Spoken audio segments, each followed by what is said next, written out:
मित्रों, वैदिक ज्योतिष केंद्र में आपका स्वागत है। आज हम बात करने वाले हैं जन्म कुंडली में जो ग्रह उच्च का हमारा होकर बैठा हुआ है वो या उससे संबंधित हमें कौन सा कार्य करना चाहिए या नहीं करना चाहिए, या जो कार्य कर रहे हैं उसका परिणाम उच्च ग्रह कैसे देगा, उसके बारे में हम डिटेल से चर्चा करेंगे। महत्वपूर्ण विषय रहने वाला है आज। वीडियो को आप बिना स्क्रिप्ट किए हुए देखेंगे तभी पूरी तरह समझ में आएगा, क्योंकि इस वीडियो में उच्च ग्रह के बारे में एक महत्वपूर्ण जानकारी मैं आपको दे रहा हूं। वैदिक ज्योतिष शास्त्रों में कहा गया है कि जो उच्च का ग्रह होता है उसका अर्थ दो शब्दों में अगर कहा जाए तो ये होता है कि वो ग्रह पूर्ण रूप से आपके अधीन हो गया है। उच्चता का यही मतलब होता है कि वो मुख्य रूप से आपके अधीन हो गया है। यानी आप अगर नौकरी में कहीं इंटरव्यू देने गए हैं और वो उच्च की महादशा चल रही है, अंतरदशा चल रही है, प्रत्यांतर चल रहा है, सूक्ष्म चल रहा है या प्राण चल रहा है, किसी भी तरीके से या गोचर में उसकी योग का समय है, तो वो आपको क्या करेगा, आप 100% उसमें पास होके रहेंगे। ये है उच्च ग्रह का फल। अब हमारा कर्म बदलेगा तो उसका परिणाम भी उसी अनुसार रहेगा। यानी अच्छे कर्म करेंगे तो अच्छा रिजल्ट हमें तत्काल देगा, और बुरे कर्म करेंगे तो बुरा का ही रिजल्ट तत्काल दे देगा, क्योंकि वो आपके अधीन हो गया है, आपके कर्मों के अधीन हो गया है। फल तो उसको देना है 100%। ये है उच्च ग्रह का प्रमुख अर्थ।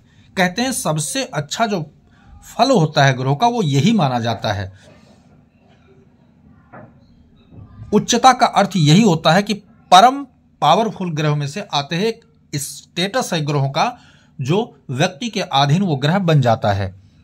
तो आज हम उसी 9 ग्रह के ऊपर चर्चा करेंगे कि उच्च का अगर कोई 9 ग्रह में से कोई ग्रह है, सूर्य, चंद्र, मंगल, बुध, बृहस्पति, शुक्र, शनि, राहु, केतु में से कोई ग्रह अगर कुंडली में उच्च का है तो हमें कौन सा कर्म नहीं करना चाहिए, ताकि हमारा जो परिणाम है, फल है, वो बुरा ना निकले। तो उस पर चलिए वीडियो स्टार्ट करते हैं।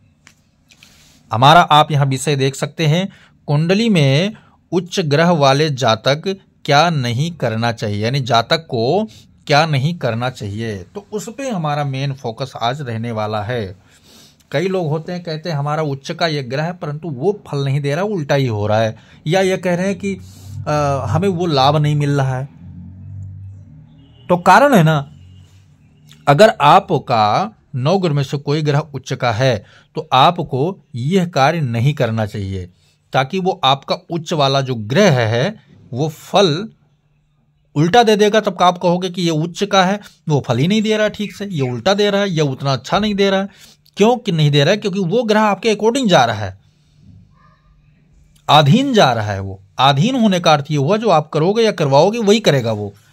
आप अच्छा करवाओगे तो अच्छा। तो चलिए स्टार्ट करते हैं। यहां सबसे पहले आप सूर्य को लीजिए। अगर सूर्य ग्रह कुंडली में उच्च होके बैठा है, उच्च कैसे होगा? मेष राशि में होगा। 1 नंबर राशि जो होती है मेष राशि, यहां सूर्य तुम्हारा उच्च का होगा। और अगर भाव भी पहला यानी प्रथम भाव मिल जाए उसको, तो कहते हैं इसको सोने पे सुहागा। राशि महत्वपूर्ण होती है जबकि और भाव भी महत्वपूर्ण होता है। तो प्रथम भाव मेष राशि में ग्रह ये उच्च का माना जाता है, ये काल पुरुष कुंडली के अनुसार। ठीक है ना? तो ये सूर्य की सबसे पावरफुल स्टेटस है। अब उन्हें इन जातकों को क्या नहीं करना चाहिए? इन जातकों को सरकारी चीजों का दोहन नहीं करना चाहिए, उसका गलत उपयोग नहीं करना चाहिए।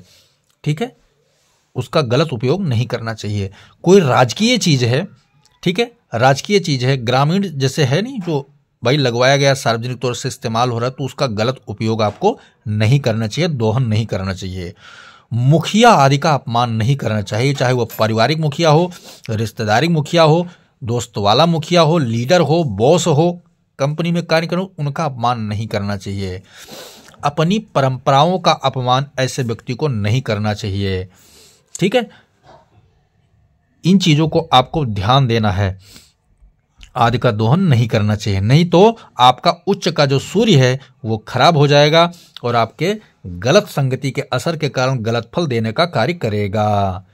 चलिए हम चंद्रमा की बात करते हैं। जिनका चंद्रमा उच्च का है उन जातकों को स्त्री, माता, दादी आदि का अपमान नहीं करना चाहिए। ठीक है, नहीं करना चाहिए, नहीं तो चंद्रमा गलत फल देगा, चंद्रमा उच्चता खो देगा। ठीक है। मंगल ग्रह की बात करें, जिन लोगों के जातकों की कुंडली में मंगल ग्रह उच्च का बैठा हुआ है उन जातकों को क्या नहीं करना चाहिए? उन जातकों को विश्वासघात किसी के साथ नहीं करना चाहिए। महत्वपूर्ण विषय है यह चीज। विश्वासघात उनको नहीं करना चाहिए किसी के साथ। विश्वासघात क्या? छल, धोखा, कपट। ठीक है, उनको नहीं करना चाहिए, नहीं तो मंगल आपका बर्बाद हो जाएगा, मंगल खराब हो जाएगा, मंगल आपका उच्चता खो देगा। बुध ग्रह के बारे में क्या है बताया गया है? बुध ग्रह उच्च वाले जातक देवियों, यानी जो देवी देवता होते हैं, खासकर जो ईसत्व की बात कर रहा हूं, वहां देवी की बात, जैसे दुर्गा जी हो गई, पार्वती माता हो गई, वगैरह वगैरह, देवी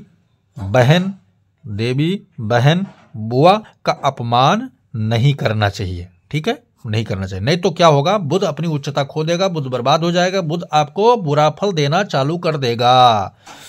ये चीज दिमाग में बिठा लें।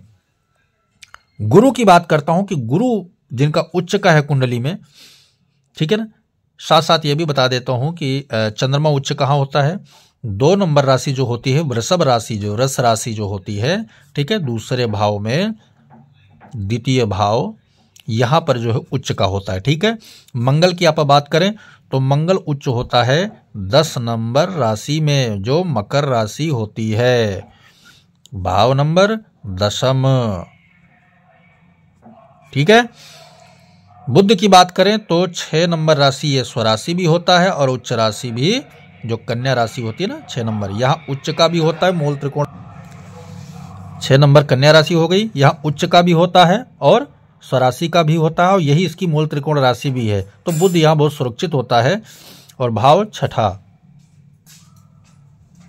ठीक है। गुरु उच्च वाले, गुरु उच्च कहां होता है? 4 नंबर कर्क राशि होती है, भाव चतुर्थ। ठीक है, चतुर्थ। तो ऐसे लोगों को क्या नहीं करना चाहिए? ब्राह्मण, देवता, दादा, गुरु का अपमान नहीं करना चाहिए। ब्राह्मण, देवता, गुरु, दादा का अपमान नहीं करना चाहिए। और पीपल वृक्ष लगाने से और ज्यादा उच्चता प्राप्त होती है। पीपल जो होता है ना वृक्ष, ठीक है, तो ऐसे लोगों का अपमान न करें, नहीं तो गुरु अपना उच्चता खो देगा, बर्बाद हो जाएगा और बुरी तरीके से फल देगा।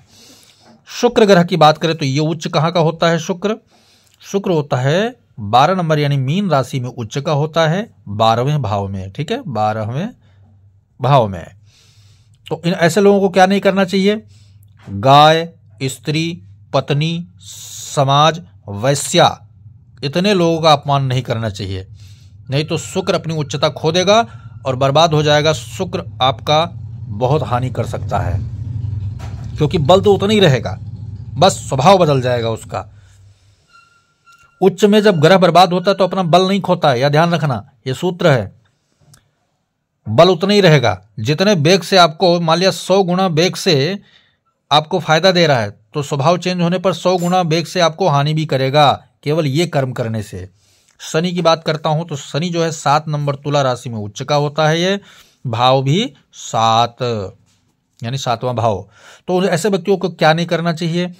मांस, मछली, शराब का सेवन नहीं करना चाहिए शनि उच्च वाले जातकों को, नहीं तो शनि क्या करेगा? बर्बादी के रास्ते पर लाके खड़ा कर देगा आपको। ठीक है। राहु की बात कर लेते हैं। जिन लोगों का राहु उच्च का है, कहां उच्च का? 3 नंबर मिथुन राशि। ठीक है, 3रा भाव अगर उच्च का है तो आपको सेवक, नौकर, वैद, इन लोगों का अपमान नहीं करना चाहिए। अगर इनका अपमान आप करते हैं तो राहु बर्बाद हो जाएगा और साथ साथ आपको भी बर्बाद करके छोड़ेगा। केतु उच्च वाले की बात करें, 9 नंबर धनु राशि में ये उच्च का होता है, भाव नंबर 9। ठीक है। क्या नहीं करना चाहिए? साधु, संत, पद, गरिमा, कोई पदस्थ व्यक्ति, उसका अपमान नहीं करना चाहिए। गरिमा यानी कि गरिमामयी चीजें का अपमान नहीं करना चाहिए, गर्व करना चाहिए उसको, आपको। ठीक है। और घमंड नहीं करना चाहिए आपको, साधु संत का अपमान नहीं करना चाहिए आपको। ऐसा करेंगे तो आपका केतु बर्बाद हो जाएगा और आपको भी बर्बाद करके रख देगा। ठीक है, आपके समझ में पूरी तरह आ गया होगा कि उच्च ग्रह वाले जातकों को इन चीजों से परहेज रखना चाहिए, तभी वो उच्चतम फल आपको देगा। जय सिया राम।